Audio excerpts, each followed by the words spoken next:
Okay. Well, we are not live. We're live, but you're going to be watching this after.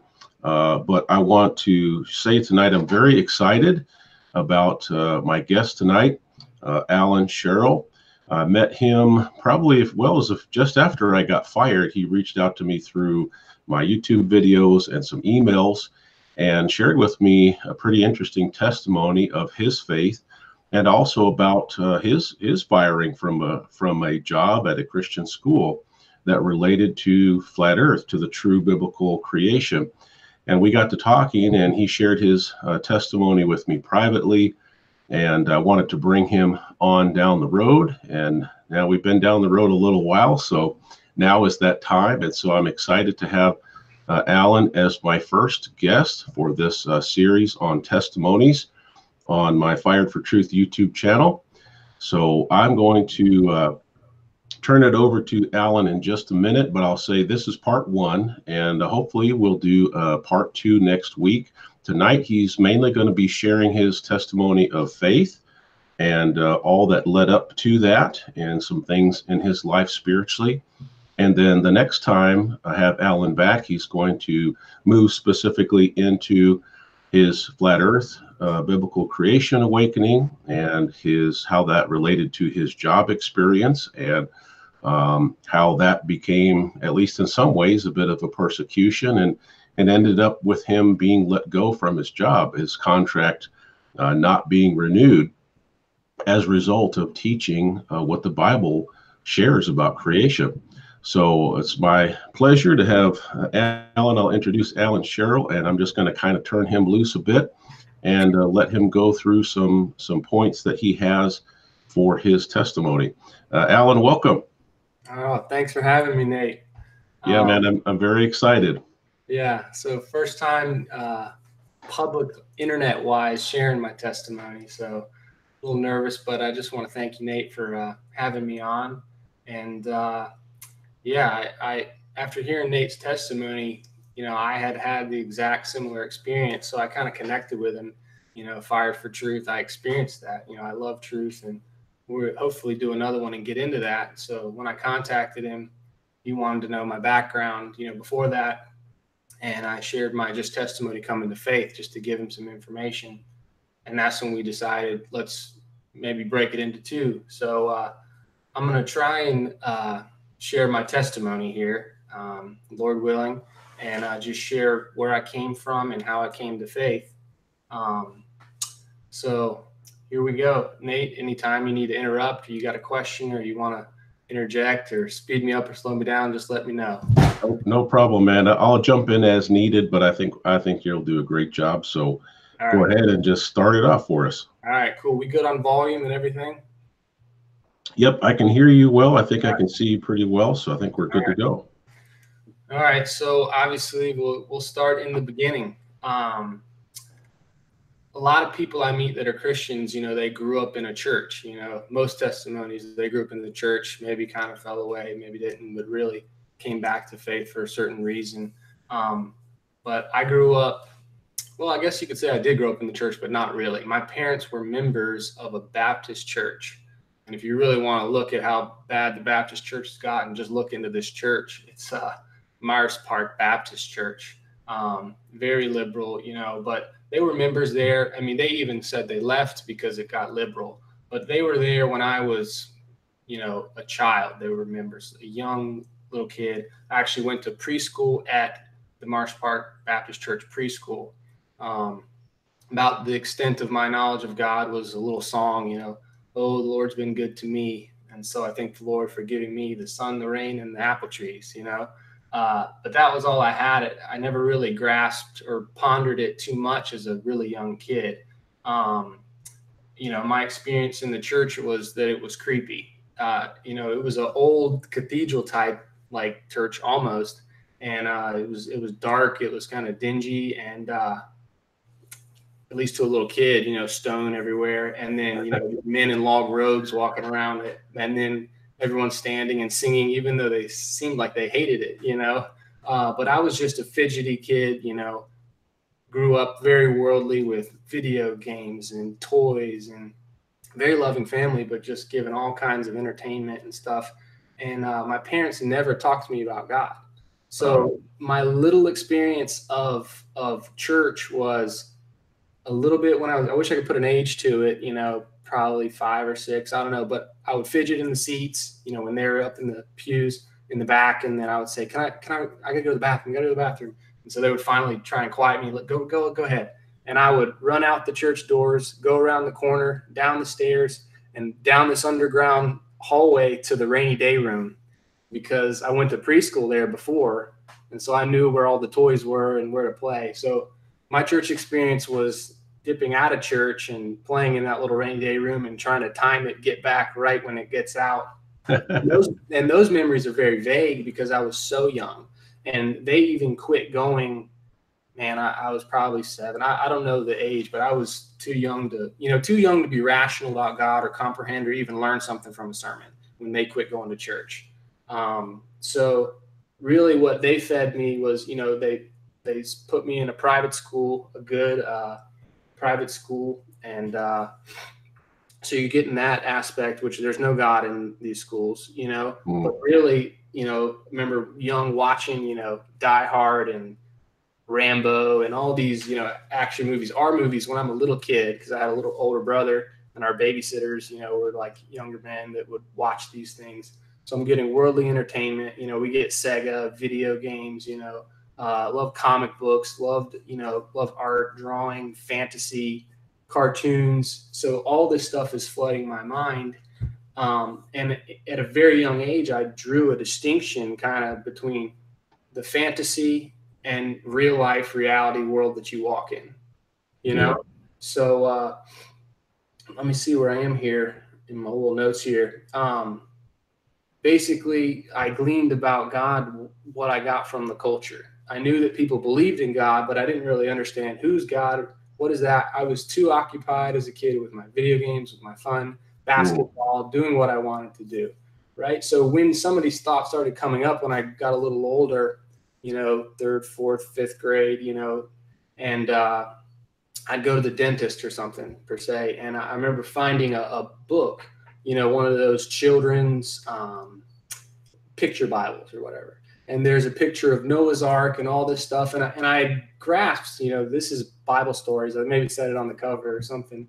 And then, you know, I thought it looked cartoonish. It looked like all the books that I used to love at the book fair. I just looked at the images. I'm a very, you know, artistic minded. So I'd look at that and I'd say, this is just a beautiful drawing. It's a funny thing, but this didn't ever happen. You know, I remember doubting very early that these stories were real. So it wasn't until, you know, then I get a little older, I'd be invited to a friend's house to sleep over. And, you know, at this point, my family's not going to church. I'm not learning about God. There was no Bible reading, no prayer. They didn't even talk about God, you know, except for maybe in a cuss word, you know. Sure, yeah. Really. So I'd spend the night at a friend's house, and they would be churchgoers. So this happened only a few times. I would go to Sunday school with them. And I remember one time in Sunday school, you know, again, we're looking at these children's imagery of Jesus, you know, this hippie guy walking on water. And I remember just thinking, yeah, this goes along with Ninja Turtles and all the, you know, comics I'm into where they do things that humans can't do, you know, but I have a lake house. Yeah. I can't walk on water. I've tried. I've jumped in the water, you know. So I remember asking genuinely, you know, did this really happen? You know, like, and I kind of was in a mocking way, but I was a little kid and inquisitive. And I remember like the looks were like, no, you don't ask that. You know, it was like they quieted me, you know, and I just thought, no way, you know, they believe this. And so as I got older, actually it was, I guess in a class about Greek gods, actually, specifically. We're learning about, you know, the Minotaur, and we're learning about, you know, Zeus and all these gods, and which is interesting. You know, they don't teach you fundamentalist Christianity per se. They don't really. Well, we had a special day for Judaism. We had a special day for Hinduism. We went to a Jewish synagogue. We went to I think it was a Buddhist or Hindu temple. But oh wow! Nothing about, you know, the God of the Bible. But it was during that class about the Greek gods that, you know, we were discussing it and we broke up in little groups. And this is fifth grade, I'm pretty sure. And fifth or sixth grade, fifth grade. And we're discussing. And I remember thinking in my mind, because when you're talking about gods, there's some kid over here who's going to say, well, I believe in this God, or God discussion comes up, you know? And again, they're teaching me these fantasy gods, and I lumped them with the Christian God. Okay, if this is clearly made up and everyone's admitting it, that other God's made up too. But I didn't dare speak it. But I heard a kid at another group, and they were getting a little loud over there, and he said, no, I don't believe in God. And I remember this kid saying that, and the other kids were like appalled. But my ears perked up. I thought, there's another one of me, you know, because growing up in the South, you know, North Carolina, at least when I was younger, everyone believed in God, regardless of, you know, how they lived, really. Sure. Typically contradictory to it, but they claimed to believe in God. So I remember I confronted that kid after class, and I asked him, I was like, did you say you don't believe in God? And he's like, no. You know, he was like, matter of fact, and I was like, yeah, me neither, you know, and I was all quiet about it, you know, but I didn't really tell anyone, you know. I just kind of had these thoughts to myself that I don't believe there's a God, you know, which is, you know, may seem weird for a kid, but when you get the worldly entertainment and then you get the secular schooling, I mean, that's actually the logical conclusion you would come to, without any influence the other way. So it wasn't until, I don't know what grade it was, 8th, 9th, I don't know, a little bit later, that some of my good friends found out I didn't believe in God. Oh, okay. And they actually like confronted me in the lunchroom. You know, it was like they had an intervention. It was really, I really think it was one of them. I know him specifically, you know, and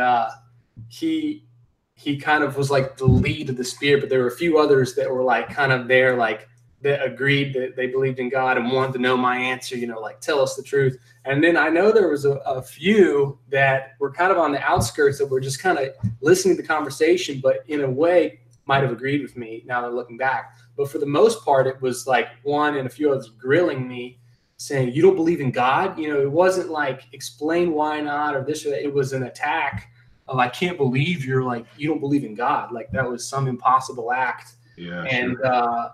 And I remember feeling attacked, you know. I remember thinking, I mean, and I remember seeing a squirrel running outside. We're in the lunchroom, big windows. I'm like, well, does that squirrel go to heaven? I mean, I had simple kid questions, you know. It's like, explained, I don't get it, you know. No, I don't believe. I think it's stupid, you know. And so it was this argument, but I was alone in my stance with these people grilling me that were my friends. So when I left that, it instilled something in me. I'm very competitive, I guess, but it made me want to study more and bolster my understanding so I could defend myself. You know? Yeah, sure. That makes sense. I came out of that with an understanding of like, well, these Christians aren't very nice, and I need to be able to defend myself. And it wasn't too long later where school taught me about evolution. I think it was, I'm going to scroll down here. I think it was about 10th grade or so. I mean, I'd have to go back when they started teaching us evolution. But it was after that confrontation at some point, and I felt vindicated. You know, I loved the idea. In a simple kid's mind that doesn't believe in God, and they're hitting where everything come from. You know, it seems to solve the puzzle. You know, oh, evolution, we just evolved. You know, not to mention it's just pushing the goalpost. Well, where did it happen? Like, where did life come from in the beginning? How did it come from the rock? But that was not even in my mind. It was like, oh, here's an answer to some of the questions they're asking me. And I remember even one of my friends in that classroom, whose parents were very strong Christians, had obviously instilled some ideas in him, because he stood up and he didn't protest, but he did it in a way. He spoke out against it, saying this is not true. Right. Wow. So he was pretty bold. Yeah. He was pretty bold. But you're talking about a private secular school where you don't question teachers. Most schools, you don't question teachers, you know, you don't question the textbook, you know. So I felt vindicated. And I remember looking at him with disdain. I looked at him like, how dare you be so stupid? You know, I really had a hatred, I guess you could say, for Christians. It had slowly been building and developing. And really, as much as I still like this guy as a friend, I didn't really hate him per se. It was, I thought I was on the side of truth and I thought he's on the side of ignorance, you know? And it's like, quit defending a lie is really where I stood in my heart, I guess. But the teacher, you know, calmly kind of shut him down, said, no, you know, and he was pretty upset. But I mean, I was happy as could be. You know, they just gave me the answer, you know, to where things came from. Okay. And it's interesting because I remember in that exact class, one of my friends sitting in front of me one of those days in science had turned around, and he had obviously learned, you know, I didn't believe, and he was sort of agnostic. You know, his parents were Christian, but he was sort of agnostic. And he was like, yeah, I remember him looking at me. He's like, yeah, I don't really know if there's a God. He was questioning it, right? And I remember I looked him dead in the eyes and I said, I am absolutely positive there is no God. Like, I looked him in the eye. So that definitive statement now was the beginning of me going down and down into sin, slowly but surely. I mean, I'm not saying that statement was it, but it was definitive in my mind. And, you know, I don't care what anyone says. You can say, if you don't believe in a certain God and have a certain fear of God or a certain moral standard, no matter where you draw the line, it will sway over time. The devil will drag you down. The culture, you'll flow with it. You can't just, people say, oh, I just have an idea of what's moral. Well, that's going to shift. It's going to change. But because there were things I said at that time, I'm never going to smoke weed. I'm never going to do that. But all those went by the wayside in time, right? Yeah, but that's a good point. At that point of 10th grade, rebellion had already been sowed in my heart. Now I got good grades. I was polite to my parents and family. You know, I wasn't getting in all kinds of trouble, but the rebellion was being sowed in my heart through things that I was getting introduced to. It started really young, obviously with the movies, with these violent movies and these worldly movies and the occult themes in these movies and just the rebellion that is in Hollywood movie, right? Yeah, absolutely. It teaches you these things. And then the music, you know, I went to basketball camp with a friend's older brother, and he introduced me to like DMX, you know, and even loving basketball and my name being Alan, I loved Allen Iverson, and he has an air of rebellion, you know, about it, you know, and it's more about style and, you know, pride and these sort of things, you know, so that was in me as well. But DMX, I mean, I can't even quote his lyrics right now, some of them, right? Because of how filthy and degrading they are. I'm not even going to say what's on my mind, the lyrics, but that to a young kid, I forget how old I was back at basketball camp, but I mean, that was probably 6th, 7th, 8th grade, you know, but that was like a doorway to all these, but you just turn on MTV in those times. I mean, Eminem, I had Eminem in my earbuds constantly. Right. So I'd even go with my neighbors who were Christian type people, you know, on a trip to the mountains with them. And they're all wholesome and we play board games at night. But then I put my headphones in, we're in the car, and I'm listening to some of these lyrics that are murder people, raping. I mean, it's horrible. Sure. Yeah. Sowing in my heart, you know, this FU attitude, all of it is being sown in my heart. You know, Limp Bizkit, you couldn't, Tupac, it developed into gangster rap and 3 6 Mafia and all this stuff, you know, and not just that, the different rock and different genres, but that stuff, the music, the sports, the world was sown within me, right? Combined with the secular schooling that just destroys faith. And it was inevitable where I was headed, you know, in my heart. Yeah, and, for sure. So you have, obviously older brother influence, peers as well, and they're getting into drinking and stuff like that. And my brother was 2 years older, so when they went on their senior trips, my brother, so I had some friends who also had brothers, same school, same 2 years older. So naturally, you know, we would go on these trips with them, right? So they're in their senior trip, you know, in Mexico. It's this crazy double standard. It's like, I see my parents drink and get drunk all the time, but they're like, you can't drink, you know, you're not allowed. Yeah. And you go to Mexico, it's like, do whatever you want. Yeah, for sure. So we'd get our wristbands even if we weren't 18, and that's where I discovered alcohol. And, you know, coming out of my shy shell, discovered alcohol and women and just the idea of partying and really getting out of your mind, you know. And of course, we buy up liquor bottles and put them in our suitcase and bring them back, you know. And that from I forget what point of 10th grade, onward, but 10th, 11th, 12th was really when everything, really progressed more and more. Yeah. So I get a girlfriend when I come back from that. Every weekend now is all about drinking, and then after a while when, you can't get some alcohol, but someone's got some weed. Okay, well, why not? Let's go smoke a little marijuana. Comes around, and then it's all about drinking, smoking, partying, all of that, on the weekends. And then school is just, do what you got to do to get by. I still played sports, so it kind of kept me in better shape, and all this kind of hidden from my parents, I'm still a good guy on the surface. Oh, sure. Yeah. Yeah. I'm still a good kid, people think that stuff. Yeah. You're not out murdering and raping and, I'm not. So that is the foundation of me going off to college, right? Mm-hmm. Complete atheists, now reading books about atheism. My freshman year in college, I was reading The God Delusion by Richard Dawkins. I read all of Carl Sagan's work, Cosmos, I think Pale Blue Dot. I read all this stuff, got into the physics and all this scientism, if you will. Yeah. And that is sort of like, when you're an atheist, that's sort of like your God, right? Like when you're an atheist, that is where you look for inspiration, like Neil deGrasse Tyson says, and it's like evolution in the stars and maybe aliens and all this and they provide it for you because they give you the sci-fi and the fantasy and the Star Wars to tie into that.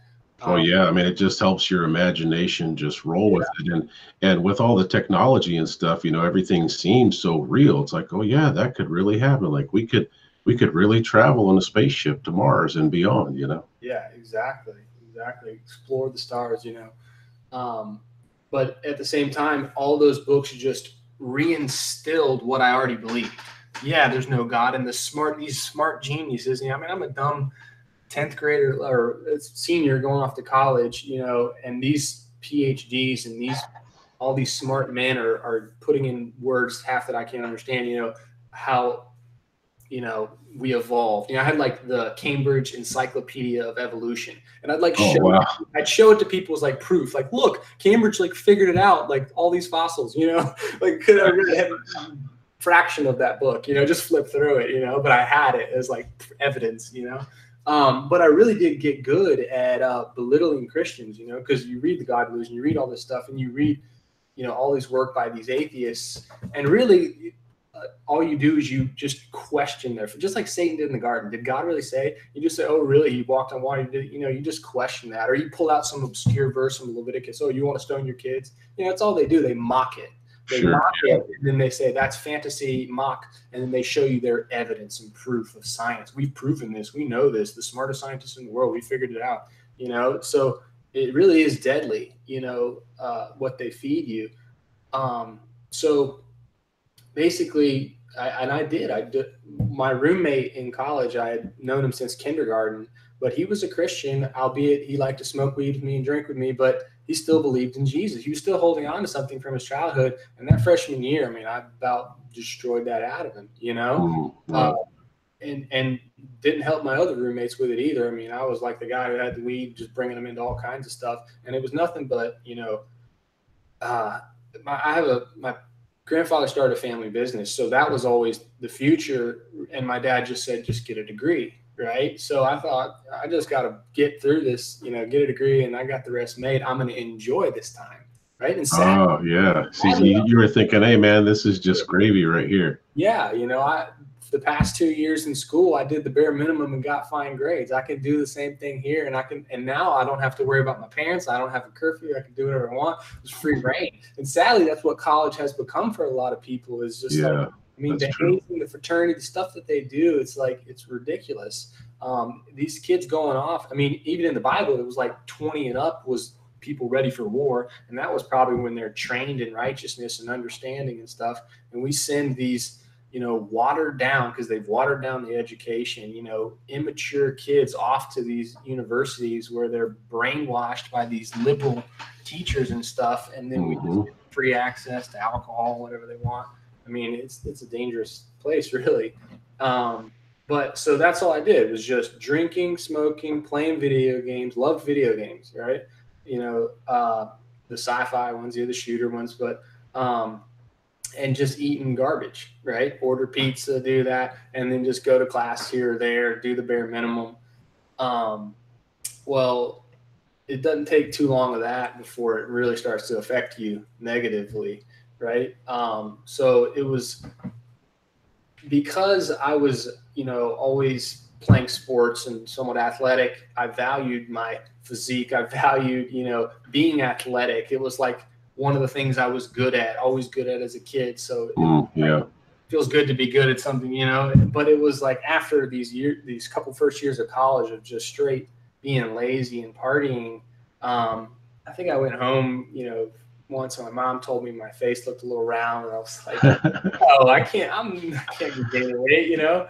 And then I went back, and some of my friends asked me to want to play a pickup basketball game, and I went out there, and it was like I felt like slower and like less athletic, and just like I was like, man, this is like not me. Like I haven't been moving enough. I haven't been doing this stuff enough, and really just I felt dumbed down. You know, all that smoking, all the bad food, you know, all that was just hitting me, and I was seeing it, right? And so basically, I looked at it very logically. I took a PE health class, and they were talking about at my age when men become less flexible, they become weaker, they lose testosterone, they tend to gain weight, and all these negative side effects. And I'm thinking, check. All of those are happening to me. But why? And why does it happen around my age? Because we all go off to college, and then we get a desk job, and it's like it never changes, right? But I was like, if I'm getting worse than I was, then I'm already gone over the hump. I'm not living. I'm not progressing. I'm not getting better at anything, right? It's like I'm dying. I'm not living. I'm dying. I even made a little drawing just because I'm very, you know, visual like that. And I drew a picture of me who was now, you know, skinnier than ever, but had a little gut, you know, skinny, you know. And I drew two directions. I drew one arrow with like fruits and vegetables and nuts and seeds and weightlifting, and at the end was like a guy jumping up doing a split, you know, real strong. Nice. Then I drew another one that was like sodas and cakes and pizza and pills and alcohol and all the crap I was doing, you know. And it was like a guy like really overweight in a wheelchair, you know, on medicine. And I thought, you know, aging occurs, things break down, but I can control this to a degree, right? Like yeah. It's interesting because that drawing epitomizes a Bible verse. You know, I set before you life and death, choose life. You know, in everything that you do, glorify God. When you eat or drink, you know. So I really was, you know, as an atheist, grasping onto, you know, life, you know, and not wanting to get worse in things that I used to value. But it was a part of a turning, a part of a waking up that I think was pivotal to the rest of what happened to me. So I just went crazy health nut, right? You know, because I thought you say 40's the hump, but I felt like I was already going over it. And I said, no, I'm not going to be a statistic. I'm not going to follow the trends. I'm going to change what I'm doing to change how I'm living, how I feel, how I look. And I just started, I cut out sodas. I cut out fast food. And I bought a juicer. I started juicing like crazy. I started watching YouTube videos online. What is healthy? What is not? And just started eating all kinds of fruits and vegetables that I'd never even heard of. You know, and right about that time, my girlfriend at the time, her parents got her a book on health and nutrition. And she's like, I don't want to read this. And I was like, I'll read it. And it was a book called You Are What You Eat. And oh, wow. Yeah. People hear that phrase all the time, you know, and I hear it all the time. But really, there is a book specifically called that is a profound book. And even going back into it later, I realized, man, she covered her bases. I think it's a female who wrote it. But basically the main point I gleaned from that was, you know, and I don't even know how scientifically true this is, but we know that the body regenerates, right? Like the cells are constantly dying, coming off, and new ones are replacing. You know, skin's very rapid, hair and bone, things like that take a lot longer. But they say about every 7 years or so, your body is like completely regenerated, right? But she instilled in me something that like your rebuilding is only as good as the ingredients you build with, right? I mean, it's like if you have a ship and you replace one plank at a time, you know, that old saying, you know, you slowly replace a plank, even though it's the exact same size, you slowly replace each plank and nail. When you've replaced every one, is it the same ship or a different ship? Right? Yeah. I mean, it's the same ship, but if each board you brought was worse each time or better, I mean, you can take it either direction. So I started really doing what I've found to be the secret of health at this point. Sorry for this tangent, but I like this stuff. No, this is cool. Is in a nutshell, is health is this. It's toxicity and deficiency. You can do it like this. So toxicity is, in a nutshell, too much crap. I mean, we got heavy metals, we got toxins, we got fluoride in the water, we've got chlorinated water, we've got things in the air, we've got chemicals, preservative things in food. And when this stuff starts to accumulate in your system, pesticides and stuff, it messes up your body. It just does.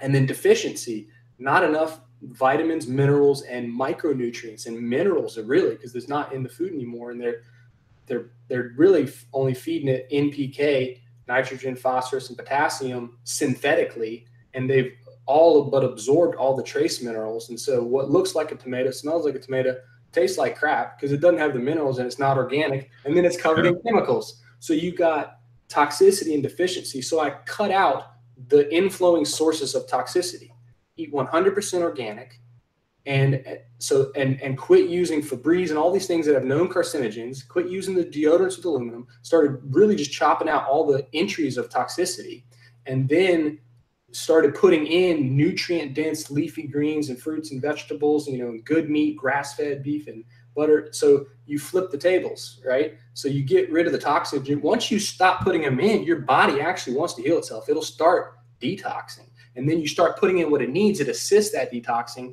So you literally flip the tables. And instead of being sick and toxic and deficient, you become toxin not free, but you eliminate those, and you give your body those building blocks to then cleanse and rebuild properly, right? Yeah, so you really did like a complete 180. 180, you know, in the way I was eating and living somewhat, because it wasn't immediate. It takes time, you know, and I learned along the way. Like at first I was like, okay, go to the cafeteria, you know, and choose the peas and the grilled chicken, you know, even though it wasn't organic peas, and the grilled chicken was probably corn-fed, you know, antibiotics or whatever in it. Yeah. But it was a start. And then as I began reading and learning, I began progressing it. And so really that was a point of clearing up my mind and my body. Exercise as well. I started exercising, you know, and the movement as well helps get the lymph, which you basically have more lymph than blood, and that lymph system helped get the toxins out. So the movement and the food together, and it had a profound effect on me, right? You know, I shaped up, I was getting stronger, I felt great, clear mind, you know, and I was like, this is awesome, you know, but I was still drinking on the weekends and still smoking weed regularly, you know, because I was an atheist and that was my sins and my lust and is what I did, you know. But as far as the other stuff, so it wasn't like perfect 180. I wasn't like full repentance and I'm trying to live perfectly, you know. It was like I'm doing, as far as what I eat and consume and put into my body, I want it to be natural, and I wanted my marijuana organic. You know what I'm saying? I was like a natural health nut. It's kind of hypocritical though. I mean, this is just a caveat. People say marijuana is natural. It's 100% organic. Okay, show me where God says to take something natural, light it on fire, and inhale the super hot fumes of it, right? The smoke of it. Yeah, that's a good point. I mean, I'll leave it at that.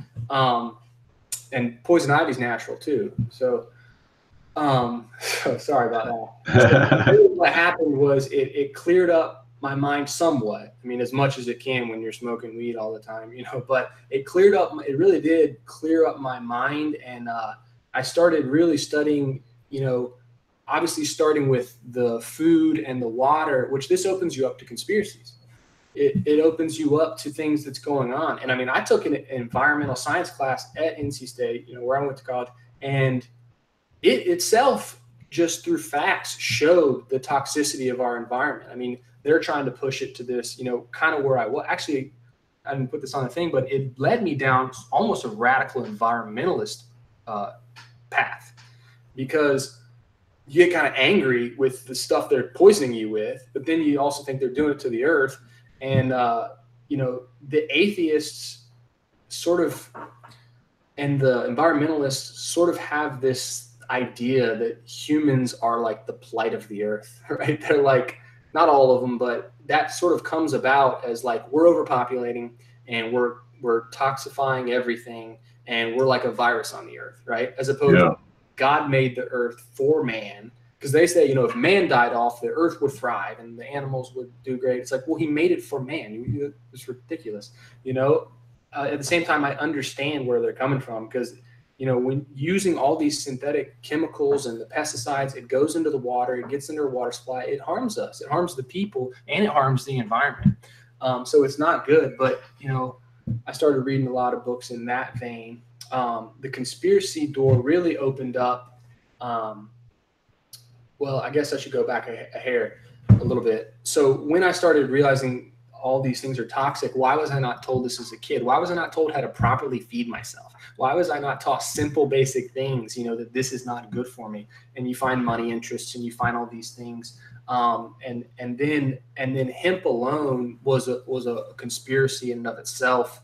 When you study hemp as a fiber, as for fabrics, for paper, and the seed itself, which I began consuming regularly, it's no THC. I mean, it's all your essential amino acids, omega 369, a perfect ratio. It's a perfect food, or great food. And then the leaves can be obviously used for other stuff. But if you look back in history, you could pay your taxes with hemp at a point in American history. It grows in all 50 continental U.S. states. I think it was Popular Mechanics or one of those old magazines literally put out a magazine touting hemp to be the first $1 billion crop ever. Oh, wow. Right after that, it becomes illegal through the guise of marijuana. And there's a whole conspiracy, there's whole stuff behind it. You know, those oil barons, the Rockefellers and them, I mean, they squashed a lot of stuff. But I mean, you had hemp could threaten the paper industry. You wouldn't have to cut down any more logs. Threaten the cotton industry, which requires all kinds of pesticides, and it's a tiny, weak little fiber. They tear, and you got to get more. When hemp is longer, stronger, and you can, despite what people think, make it smooth as silk. It doesn't have to be a thick rope, you know, where the hippies make. You can make good fiber out of it. Good clothing, like Levi jeans or Ralph Lauren jeans. Some companies still use it.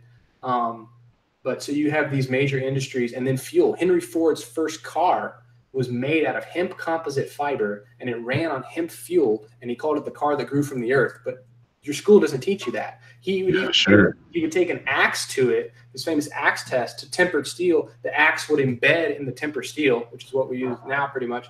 And he would take it to his hemp composite, and it would bounce off.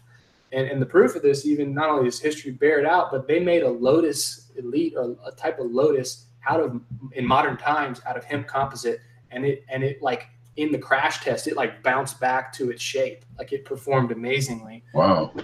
But they don't tell you that, you know, because you can't patent a plant, right? That's why there's pharmaceuticals. That's why there's all this stuff going on. You know, and praise God, you can't patent a plant, right? God gave, it's like weird they have to even obey that. You know, God gave us this, and you can't take it and sell it. But if you alter it, you can then patent it. Well, they couldn't patent that, you know. That's another rabbit hole. But so this started opening me up to conspiracies and lies. You know, why lie? What's going on? I always was inquisitive. You know, I just thought I had understood that we evolved, and I'm still in that mindset at this point. We evolved, but what are these lies about? Why lie? Why can't we just get along? You know, I still wanted everyone to be happy in this world, grow food, and be fine. And I guess that's the hippie sort of mindset at that time. Yeah. But a friend of mine also gave me a documentary series called Evidence of Revision. And that delves a little bit into the JFK and Martin Luther King Jr. Assassinations and some of the conspiracy aspects behind it. And so it really got me questioning things. You know, at this point in time, you know, I would tell people to question everything. But I failed to question these scientists and these atheists that I was putting up on a pedestal, or my professors, in my zoology class teaching me about evolution as a fact. I put them up on a pedestal. I didn't question that at the time. Didn't really think to. And then this documentary, how are we on time? We're doing good. We got at least another 20 minutes plus if we need to. Okay, cool. Yeah, I think I can speed through this section, although this is a big section. But so this movie Zeitgeist, right? Yeah. That documentary. And part one is about God and the New Age New Age idea, really, that God is just a hybrid of older sun gods, or as they call it, an astro-theological literary hybrid, that it's just about the sun dying and then stopping low on the horizon around the 25th or whatever, or 3 days before that, and being, that low for 3 days and then rising again, and spring coming and death and light, which I'm not even opposed to saying God even put the gospel in the sun and where it goes. But they basically try and write off Christianity as a copy of Mithra and all these other sun gods. Yeah, absolutely. And as an atheist, I received that lock, stock, and barrel. Didn't research it deeper, so that's fine. And if you've bought that lie, if you've watched that and you still believe that, go watch Zeitgeist Debunked by, I think, Chris White. Phenomenal documentary. But nonetheless, that part one's about God, and I said, that's fine. I'm an atheist. Yeah, that makes more evidence, right? And then part two is about 9/11, though, and it's pretty spot on. I mean, it's just, you watch it, it's just like a loose change or any of those videos. I mean, when you break down the official narrative and then what actually happened, you cannot come away saying those things just were hit by planes and that made these giant steel towers fall at free fall speed and building 7. Yeah, exactly. Everyone who's willing to look in that knows exactly what I'm talking about. And I've talked to people who get triggered and they won't even look, and they tell me, that's so evil you even question it for the families. Well, look into architects and engineers for 9/11 and look up for the families for 9/11 that are taking it to court, that actually want the truth. It's evil not to question it and get to the bottom of it. And then the part three was about the Federal Reserve, which, just blows your mind the first time you learn about it. It's like our whole system is a lie, right? I mean, these corporations are their own private institution, and they print money out of thin air, not backed by gold. It says debt note on it, and they give it to a nation, a country, and they say, okay, now you owe us that back plus interest. Okay, we'll pay you that. Well, where do we get the money? Well, we'll give you more. And it's this lie that they control the money system, and they've got central banks over every country, right? Pretty much. And when you really dig into that and history, you kind of see that has been a major battle in America and cause of many wars and many things, but that's not taught in school, obviously, for obvious reasons. So I wrote down here George Carlin, Jordan Maxwell, Jiddu Krishnamurti. So that was kind of where my mindset was at that time. Listening to people about health leads you into New Age, because it's a lot of New Age teachers that are leading the health movements. And the conspiracy doorway through Peter Joseph and Zeitgeist leads you to New Agers like Jordan Maxwell and Jiddu Krishnamurti. And so I kind of got this led into this spiritual bent as an atheist, not believing in the Christian God. I even took a college class on religion and learned about all the religions, and I kind of thought these are all nonsense, but there's something deeper here with connecting spiritually. There's something, that I was hungry for. There was something I didn't understand. There was a reason these lies were so big. There was something. Sure, yeah. I was searching, and I was reading Buddha. I was reading, like I said, Jiddu Krishnamurti, The Way of the Master. I was trying to understand these wise sages or, whatever. And and it took me down many rabbit holes. Let's just say that. Listening to shamans, listening to everyone under the sun you could listen to, David Icke. I allowed myself to entertain nearly every idea, right? At this point, I was really willing to question everything. And this led me down, these people that expose the Illuminati and stuff. And they really do a pretty simple job of showing you the power structure. I mean, it's pretty visible. Like I said, the Federal Reserve, and then you got, these various institutions. You got the UN, you got the Club of Rome. You've got all these institutions. You see the power structure there, and you see they're all pushing agendas, right? And they're all moving the world in a direction. And which led me into secret societies, led me into really the alien phenomena super deep, and I was at this point in time where I was thinking, this plan, they call it the New World Order, the Great Work, or whatever, every, high up Mason, or all these secret societies, these people are pushing for this. They're all trying to further it, as if they get something out of it, and as if it's good to them. But they die off and the plan goes on. And if you study the Bavarian Illuminati and you go back further, you learn it's been going on for a long time. Francis Bacon and his writings of America, what their plans were, and talking about these ideas. So I came to the conclusion that it seems that the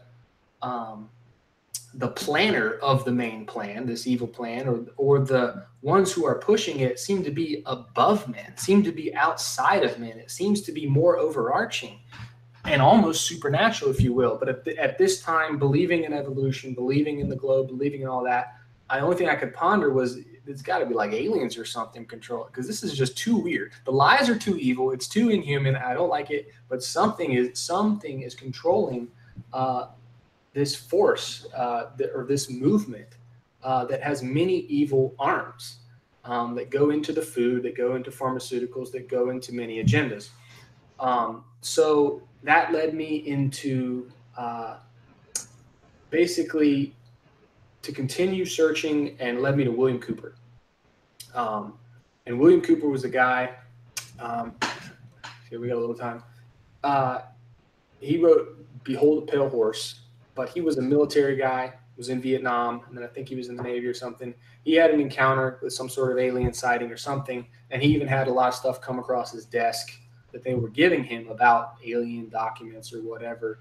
So naturally, he went out and began to spread this information. Well, something happened in him in studying deeper in secret societies and getting a better grasp of it, that he flipped his script. He realized that the concept of aliens that Hollywood is pushing, these far-off entities and stuff like that, was being pushed upon us, that there was something deeper, something more sinister, and always connecting it to the occult, and that they had want him to spread that alien agenda. So delving into his work, he really started showing more that these people are into occult activity that always draws you back to Luciferian ideology. Yeah, absolutely. Yeah, and then when he points you to, Madame Blavatsky and Alice Bailey, and you start to look at their writings that they channeled, right?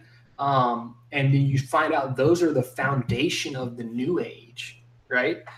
And all these masters, these people that you're following, like Jiddu, they thought was the coming Messiah. I mean, they're pushing these people out. And even Peter Joseph, all the sources he used in Jordan Maxwell, they're all teaching these same teachings that Madame Blavatsky and Alice Bailey channeled, and who they themselves say Lucifer is the light. So it was like I couldn't study the alien phenomenon, New Age, no matter where I was going. When you dig deep enough, you find a Luciferian somewhere at the core of it, or at the foundation of it. And it was really weird to me to find that these elite have a bent against Christ and a love for Lucifer. Yeah. Really what William Cooper said, and he said this is taught in the high ups in every Masonic lodge across this country, across this world, and in other secret societies, is that they preach the Gnostic gospel. And it's really a reversal. And that's what Satan does. He flips things on their head. He lies. And it's that the God of creation held us captive in the Garden of Eden, right? The Garden of Eden. And Lucifer is our savior and liberator, who came to liberate us from that ignorance and bondage and set us free. And he rebelled, and was punished for it, but he won his own kingdom. He's like their hero. Yeah, absolutely. If you look at Good Fight Ministries, I see all this stuff now, but they detail in the Truman Show, in The Matrix, and in I forget the Pleasantville. If you watch his breakdown of those movies, he shows they are preaching the Gnostic gospel that I just said in those movies, so secretly but so in your face that you don't even see it. But at the end, you're cheering for Lucifer. Yeah. In all those movies, and it's when you look at how they break it down, it's plain as day. So I really started to understand there is really evil in this world. I really started to understand that there's something Luciferian about it. Even Albert Pike in Morals and Dogma said it. I bought that book to look for myself, that he said Lucifer is the light bearer, right? He's the prince of, he's a funny name for the prince of darkness, but he is their light. And he said, and sadly, Adonai is God too. It's like they're brothers, like, yeah. But no, God is so much far above that. But Satan is the God of this world right now, and it can be discovered. I mean, it's plain as day. It'll lead you to the doors of faith, but it can be discovered, and then what are you going to do with that? And that kind of fell into my plate as an atheist, not even desiring necessarily God or to find any of this stuff. I just said I love truth, and I was willing to search. So all this searching really humbled me. There was a point where it humbled me. It seemed that I was really good at uncovering lies, but finding truth was proving to be difficult. Yeah. So, like, I could dig, and actually I guess I somewhat use the scientific method of testing, proving, and digging to the core, because science claims they can only disprove things. Even though they claim they have truth and stuff, actually they'll admit, science can't ever prove anything. But down the line, they'll find something more and it'll be disproven, So eventually faith comes into play. And that's what scientism is, it's faith. But I started questioning evolution. I started questioning, I'm like, if they're lying about A, B, C, D, they're lying about all this stuff, what about this? I started questioning some of these main things. And basically, when you do a deep dive down the dark rabbit hole, right, and what's evil really going on in this world, it can be somewhat depressing, and this whole journey really was alone because no one wanted to hear me about it. No one wanted to hear about it or listen about it. I mean, just go and try and tell someone who's really in the world about 9/11, or go try and tell them about flat earth and see what happens. Go try and tell them about the Federal Reserve. Most people, they won't listen, or they won't care, or they'll get triggered, or they'll say, well, it's not that like that. But when you dig and you search, you'll see how evil it is. So it kind of revealed Satan to me, because I was like, it's not an alien. It is an entity that is evil. And it seems like this biblical Satan, from who the people that worship it, that get the power, say he is. So really it humbled me to this point. And I was at this really weird point in my life because I was just about to graduate, just about to come back from college. And I was then wondering, what am I going to, I don't want to go just work for my dad. I don't want to just go do that. Like, what is my purpose? What is this all? So it was in this very period of like, I've been doing such deep seeking, and I want to just know the truth. And it really, like I said, it humbled me to the point where I said, I finally capitulated, like, maybe God is real. And honestly, at this point, it kind of started bringing me a little bit of hope. I was like, maybe God is real. And I'm like, I hope there's a good God, because I sought the New Age way and the Christ consciousness and the light, and that stuff left me empty. And I found Luciferians at their root. I had searched all these other paths. And so I I bought a Bible almost to read it, almost to disprove it. Like, look, I've questioned everything, and I considered first in my journey that the Bible was trash and never to go there. So I went everywhere but there, and it built this picture that seems to be like what I think the Bible says. Like, I haven't looked. It's like, let me just go pick it up and read it. And I bought a King James Version Bible, and I bought The Cross and the Switchblade and Tortured for Christ. Honestly, I don't know what it was. I think I had listened to a little bit of John Todd. I think that was another tipping point. And he had mentioned in his testimony the cross and the switchblade. So, like, I was really pondering this stuff, like some of these flat earthers we hear that, like, pondering, when you study this, they're like, maybe Christ is the way. I was really pondering this stuff. So let me just read it for myself. I've told people my whole life the Bible's contradictory, yet I never even read it, right? So I buy that. I buy The Cross and the Switchblade and Torture for Christ. I get these 3 books. and I just started devouring them. And I started in the New Testament. I don't know why. I guess it was some testimony or something online led me to start there. Mm-hmm. So I started in Matthew and I just start reading. But at the same time, I pick up, Crossing the Switchblade, I start reading. And then when I get tired of that, Torture for Christ, reading. So I'm simultaneously every night and every morning reading all three. And it was like God couldn't have spoke more loudly to me through these books, and literally it started making me cry. Like the stories, not only Jesus' words and it just started touching my heart like nothing I'd ever read. It started speaking to me so true, and it was answering questions and it was clarifying things. Because really, this whole search, I always likened it to a puzzle, right? Like a big puzzle. Like if I could just get enough pieces, I can stand back and grasp the broad understanding of my reality. What's going on? Who are we? Where are we from? All these questions people think about. And so I had studied history, I'd studied the religions, I'd studied New Age, I'd studied conspiracies. I'd put all these little pieces together, and it was starting to paint this Bible picture. But when I picked that Bible up, it started to kind of fill in the gaps. Wow. So you came full circle, and now your zeal for truth is focused right back at the Word. Exactly. The one place I considered the most ignorant, the last place to find truth, I've come all the way around to, and it is blowing my mind. Awesome. And like I said, these books just started making me cry. And I'm living at my friend's house. I just got back into Charlotte, and I was doing one online class. So like my parents in school, they're like, your job is school, and when you get out, you work. So, probably wasn't a good idea. I took advantage of that at first partying, but then later on just doing my own thing. But I would just read them all night long, and I'd be crying, but hoping my friends don't walk in the room. And then I'd fall asleep. I'd wake up and I'd read and read and read and read, and then just go exercise, eat some food, whatever, come back, read. I mean, I dug in. And this is how little I knew about the Bible. I went through Matthew, and then I'm going to Mark, and I'm like, didn't I read this already? And I get a little, it took me through 2-3 Gospels, like, oh, they're telling the same story. Like, how many times do they tell that story? And even though I was loving it, I grasped, okay, there's 4 Gospels. And I read through the Gospels, and it was just profound.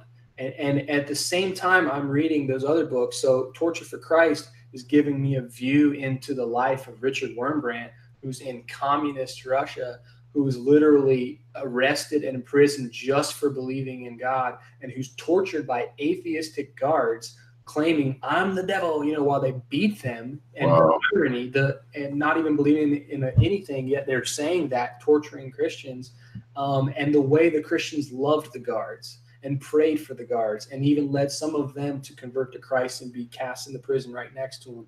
And wow. that story, that book alone is heart-wrenching and inspiring and everything. But it's showing me his faith, and even in the worst circumstances, how God was with him and how God, moved, and just how wicked that system was, which is satanic. I mean, man doesn't come up with that, right? I mean, it was targeting true born-again Christian churches, houses, pulling them out of their houses, and then the kids would be left. And if you help the Christians' kids, you go into prison. I mean, it's just wicked. And then I'm reading The Cross and the Switchblade too, which is through the eyes of David Wilkerson. Mm-hmm. And I mean, powerful story, of exactly what I'm experiencing, this transformation from this life of sin and rebellion to being humbled by God and coming to Christ through these gang members that he witnessed to, and his boldness and his understanding of faith, and how he relied on God, and how no matter what the circumstance, good or bad, he kept praying and pushing through, and how God used him. And then I'm reading the words of God and Christ and his words and his witness, and then the acts and what they did. And it was just tearing me up every night, every day. And even then I would go on a jog and scriptures would just be in my mind. And the ones that I had, I mean, I remember reading the Lord's Prayer for the first time. I said, oh, that is actually the prayer they said to pray. Because in lacrosse or in school, sometimes, people would pray and I would just mumble. I didn't know what they were saying. I'm like, how does everybody know this thing? I would just, kind of mumble it. But it was one of those nights. I mean, I'm deep into this, and I'm somewhere in the epistles of Paul, and it's like I was getting closer and closer to this verge of believing.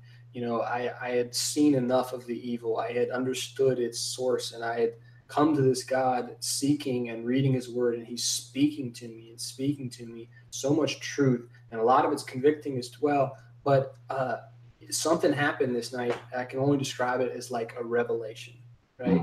It's like I could say I found God, but I think he drew me there and then opened my eyes, right? Because I was reading and it just hit me. Something hit me. I don't even remember where I was reading, but it just hit me like a light bulb.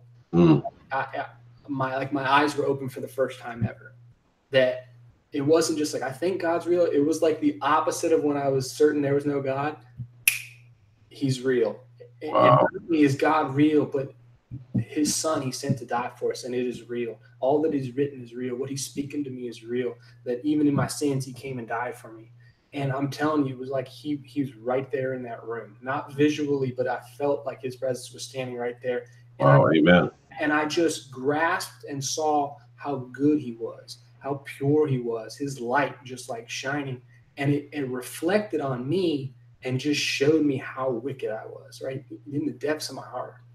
And my life flashed before my eyes. Just it's like in seconds, all the wicked things I've done, untold things I can't even talk about, ashamed about, just all kinds of stuff, taken to you much is given, much is required. I mean, I was given all this money and always support and schooling, and I used it for drugs and marijuana, and my time I wasted in this, the lies and the deception and just the debauchery and sin and porn and everything.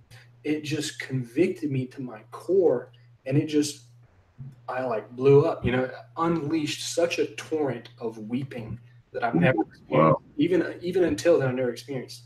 That it was so much weeping that it led me to the floor, and I literally am just weeping and crying over my sin. And I literally I basically just said, God, help me. I just asked him to help me, save me. I believe, and I felt this peace. The peace that passes all understanding, right? Amen. Yeah. Over me.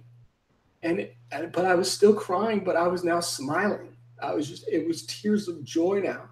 And I was literally borderline laughing, I never felt so much joy. And I knew at that moment that my life was changed. I knew I could not continue to live how I was living. I knew I didn't want to drink again. I knew I didn't want to smoke weed again. I knew everything was changed, right? Yeah, praise God. I praised God. But, and after just praising God, I get back and I'm like glowing, and I'm just thinking, who am I going to tell? Who's going to believe me? Like, I've been on this journey by myself. Half the stuff I've studied is so crazy and so far down the rabbit hole. I was like, who's going to believe me now? I know how I viewed Christians. I hated them. I thought they were idiots. I thought they were backcountry people that believed in these fairy tales, and how could they believe it? And I'm one of them. And so there was a part of me still that God had to beat out of me, and may still be that part of me was even ashamed of him. I didn't recognize it at that moment, but I wanted to tell the world. At that time, my born again, spirit, I wanted to tell the world. So I'm going to, right? In action, it failed. But I did text one friend who I used to talk to conspiracy about, and I told him, I think I'm a Christian. And, he was like, no, you're not. He told me, I'm like, yes. And I started telling him what happened and why, and why I believe in all, and giving him all these evidences and stuff. And he's like, I don't know. He didn't really buy it, but he was like, good for you, whatever you think you found, whatever. I'm like, no, you don't understand. You don't get it, And I woke up that next day and just praising God and reading. And we could continue. Let me just say this. That was what I did not know was what was the beginning, right?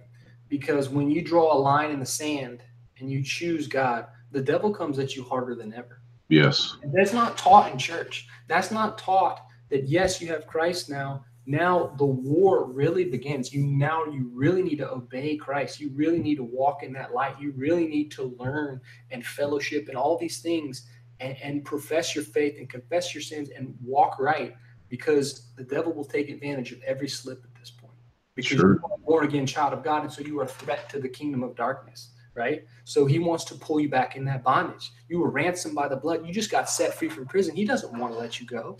Amen. Yeah. But I had never grown up in church.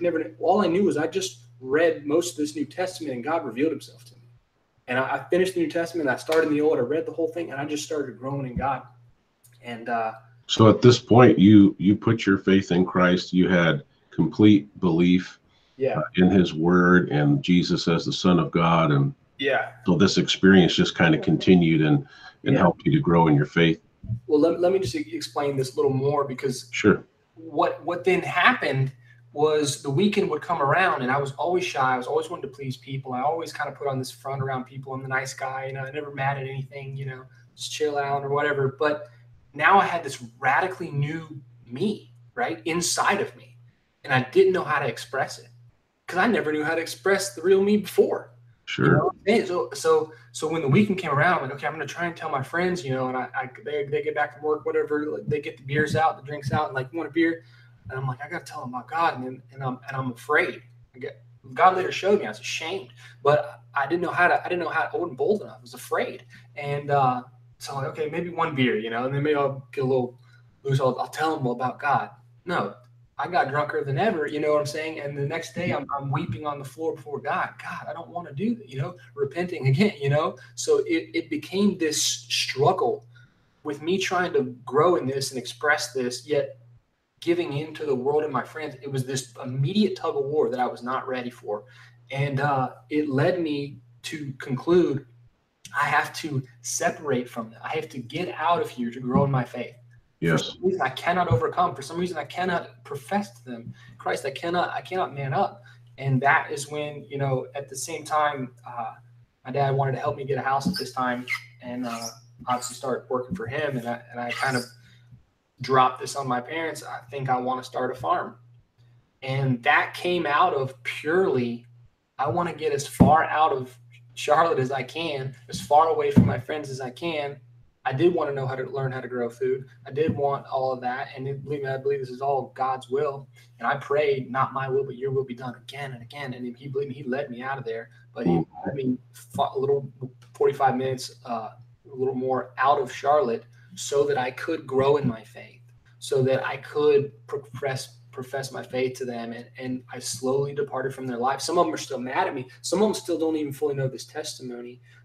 They know I believe in God, but I've been meaning to express it to them a lot. I just stopped coming back less and less. I couldn't because I kept getting drawn into it. And so really I'm trying to, hopefully I can direct some of them to this video if they want to see it. But sure, yeah, definitely. Understand, I think it's Corinthians, one of those books, it's like they say they wonder why you don't run with them who you used to run with, but I can't. How can two walk together if they don't agree?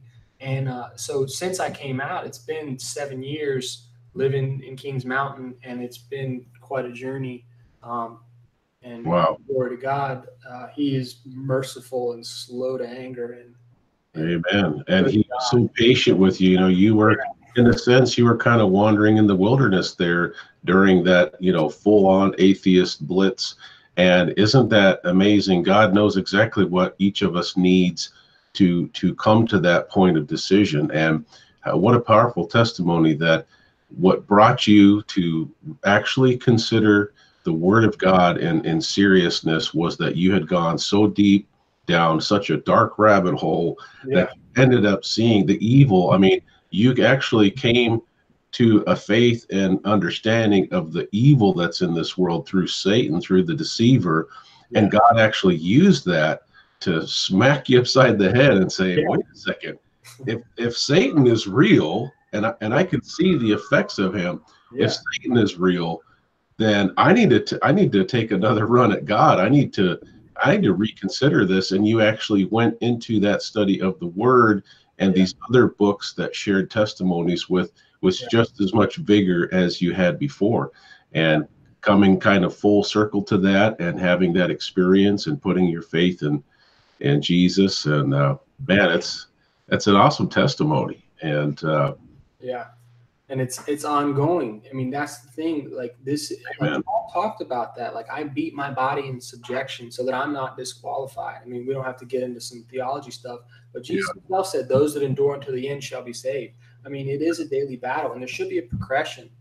I think it's either 1 Peter, 2 Peter. If you read that first chapter, he talks about adding to your faith, you know, diligence and love and brotherly kindness and all these things. And if these are in you and increasing, he shall open up a broad way into the kingdom. Now we know the way is narrow, but the way you open it broad is you obey Christ. You walk in that. And I'm not here to say I'm perfect or perfected. But ask my wife, she'll tell me I'm daily in the trial and he's working on me, but he is merciful and he is good. Amen. And I can say that I'm saved, that I will be saved, and I pray that I endure unto the end. I pray by his strength, you know, not by power, not by might, but by his spirit. And so there's a lot more to that, where he led me and all that, and then stuff. And hopefully we can get into that in the next one.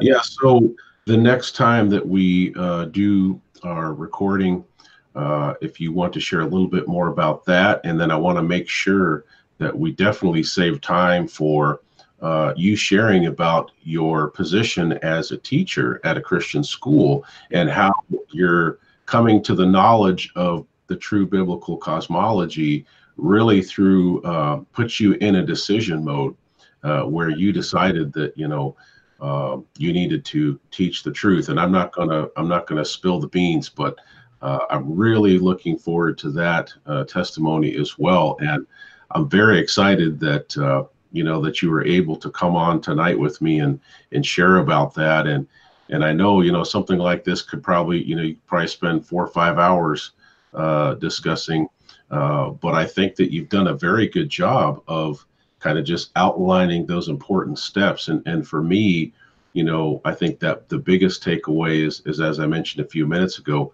how God knew you were so stubborn and so against him and such lack of faith that he was going to take you to a deep, dark hole so that you could recognize that God must be real, because if Satan's real, you know, I need to consider God must be real. So let's do this. If you had like 2 or 3 minutes just to kind of give your last thoughts regarding this testimony that you shared tonight, and then what we'll try to do is we'll set up a time maybe again early next week, and for you to give your further testimony and specifically about your challenge there of truth and how that related to you being let go from your position as a direct result. But go ahead, I'll give you the last couple minutes here, and then I'll help us wrap up, and we'll hit the road for next week as well. All right, I guess, you know, the first thing came to my mind when you said you give me a few minutes was a lot of the flat earth community and just the truther community in general. I just want people to listen to what I said and look into these things. Yes. Because I see so many people saying, we're going to fight this evil, we're going to expose this stuff. But Jesus says, you can do nothing good apart from me. And if you are not, Jesus said, you're either for me or you're against me. And honestly, I could never, that was one of my, you know, conundrums. It's like, you're this little human in this big, wicked world, and the system has all the money and all the evil. How can you even fight it? What can you even do? It becomes hopeless. But when I came to Christ, I had such joy, and I said, this is your fight. It says in Psalm 2 that the kings of the earth, what does it say? I'm going to have to open up. Gather themselves together, right? Yes. Against you know, God, the Almighty. Yeah. Against God and against his anointed. You know, that's a conspiracy. They're gathering, the rulers of the world gathering together against God, against his anointed, against his people. But it says God laughs them in derision. Right? You want to be on the side of truth and victory and have victory in your life and against the system, you must join Christ. Otherwise, you're a part of the problem. It doesn't matter how much truth you expose if you then funnel people down a new age pathway where these angels or spirits that they think, or this Christ consciousness they think they're getting, they're filling themselves with demons. I literally encountered a kid when I came up here in the Kings Mountain who was into that. He said he believed in God. He said he read the Bible, but he also meditated and he did that yoga stuff. And I told him yoga means, to yoke oneself with the Brahman. And the Brahman is the spirit of the air. And the Bible calls Satan the principality and power of the air. And I go, yes. If you keep doing these Eastern practices and emptying yourself, something else is going to fill you. Because when the Bible says meditate on the word, it means focus on it with mindfulness, chew on it, read it, memorize it. How can a young man cleanse his way? Hide his word, hide his word in your hearts. So feeding on this word, it is life and it is spirit, but there are other ill-inspired words and teachings and doctrines of demons, the Bible calls them. And they come in flowery colors and expose evil and claim to be all this. But I told that kid, I said, if you keep doing that, something else is going to fill you. You're going to open yourself up. Well, he kept doing them. He said he would wobble when he would meditate. He sent me a video of it. I said, you got to stop this. And I warned him. Well, sure enough, a spirit came to him, and I forget Orpheus or something, what he said his name was. He said, he's teaching me, he's helping me. I go, that is not an angel. It's not a good spirit. That's a demon. That is a demonic spirit. Whatever, it's not of God. It's not teaching you to follow this word. But he didn't listen. And then it was a while later, he came back down my driveway and somewhat trembling, he said in the middle of the night, they began to beat him. Oh, wow. This punch and hit him. And he said, will you pray for me? And I started praying for him and he started vibrating. And he couldn't even look me in the eye.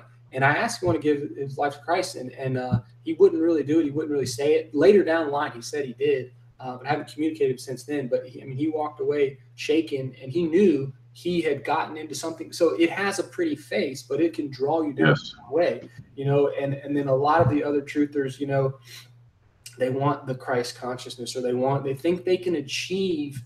I don't know what they're desiring to achieve, but literally in the end of it, if there is this evil, and if we can clearly show that it is satanic, it is Luciferian in nature, and if even these aliens flee in the name of Jesus, look up CE4 research, they flee and encounters stop in the name of Jesus. Why a little kid in my classroom could I rebuke a spirit in the name of Jesus that was upon him, and it fled, it turned dark and then fled? Why does that work? You cannot understand this reality without Jesus. You can do who you want, but you have to ignore large swaths of information. And my testimony and Nate's testimony and testimony of thousands or millions of Christians who experience Christ, who experience his power, his presence, and his renewing and sanctifying aspects daily, Amen. So I guess that's what I would say is, there's a lot of people seeking truth and keep seeking, because you got to find it yourself.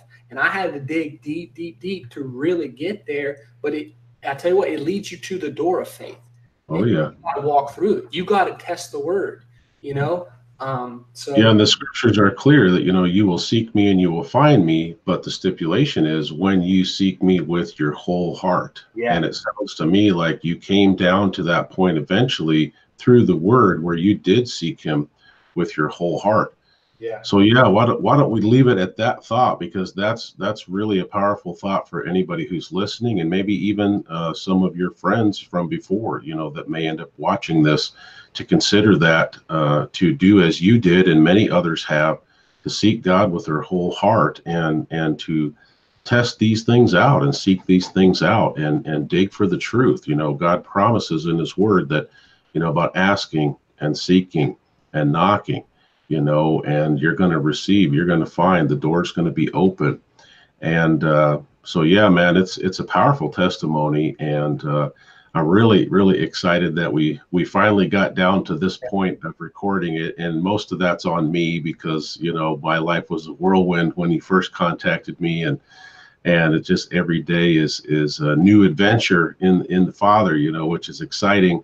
And I've had so many ministry opportunities. But I do want to share with those who are watching this that next week we will talk with Alan Sherrill again, and he'll share a little bit more about kind of his continued faith journey, and then we'll make sure that he finishes up with his very interesting situation at his work, where this Christian school that he worked at, and how he got flat smacked And then he led his students into a study of the Word and comparing science or scientism with the Word of God. So I'm very excited about that. Man, I hate to cut us off here, but we're coming up close on an hour and a half, and so I think that we've ended at a really high point. But Alan, I want to thank you so much for coming on with us and sharing your testimony, and looking forward to hearing the rest of the story. So thank you so much for coming on with us tonight. No problem. Thanks for having me, Nate. I appreciate it. And don't worry Nope. about the timing. Like I said, it's God's timing. I've been going through all kinds of stuff. So Amen. Amen. All in perfect timing. amen. So if you're watching, we want to thank you so much for joining us. Please be praying for Alan and his family and his continued opportunities to share truth. Please pray for myself and my family as we're continuing to try to follow, God's path, the path that he has us on specifically in life, and not just continuing to seek truth, but certainly trying to share that truth. And not only these truths like we've talked about tonight, but especially the truth of the gospel of Jesus Christ and salvation that can only come through him. And so thank you guys so much. We're going to stop our recording for tonight, but we look forward to the next opportunity. I hope that you'll come back and tune in for this finished round 2 of Alan's testimony. So thank you guys so much. I hope you have a wonderful week. God bless.